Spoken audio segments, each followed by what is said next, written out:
చాలామంది హిందుత్వవాదులు యోగిని నమ్ముకున్నారు. ఢిల్లీలో నే కంట్రోల్ చేయలేకపోయారు గానీ మోడీ, యోగి మాత్రం అక్కడ కంట్రోల్ చేయగలడని. ఇది మత తత్వవాదులకి, ఎవరైతే ఇస్లామిక్ రివల్యూషనరీ క్రియేట్ చేయాలనుకునే వాళ్ళకి ఒక పెద్ద కోపం వచ్చింది. వాళ్ళు యోగిని ఈ దఫా ఎట్టి పరిస్థితుల్లో దించేస్తామంటున్నారు. సమాజ్వాదీ పార్టీని అధికారంలోకి తీసుకొస్తామంటున్నారు. అవసరమైతే కాంగ్రెస్ అందరికీ కలుపుతామంటున్నారు.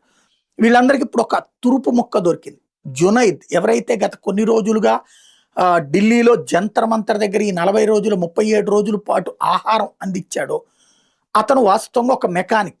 అతనికి రోజుకి 8 లక్షలు మినిమం, మ్యాక్సిమం 12 లక్షల దాకా ఖర్చు అయ్యి ఉంటుంది.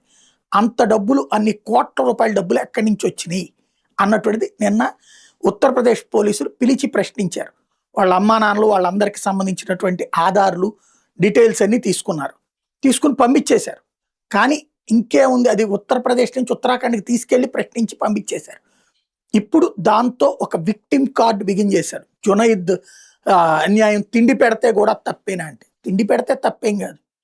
తిండి పెట్టడానికి డబ్బులు నీ దగ్గర ఉంటే ఓకే, లేకపోతే ఎక్కడి నుంచి తెచ్చావో చెప్పాలి. ఎందుకు యాజిటేషన్స్ని రెచ్చగొట్టేటటువంటి వాడు ఇప్పుడు తీవ్రవాదులకి, నక్సలైట్లకి తిండి పెడితే తప్ప కాదా అంటే క్రైమే అది. ఆ టైంలో వాళ్ళకి మేము తిండే పెట్టామంటారు, ఆ తర్వాత పోలీసులు కేసులు నడుస్తాయి. ఇప్పుడు అదే నడుస్తుంది.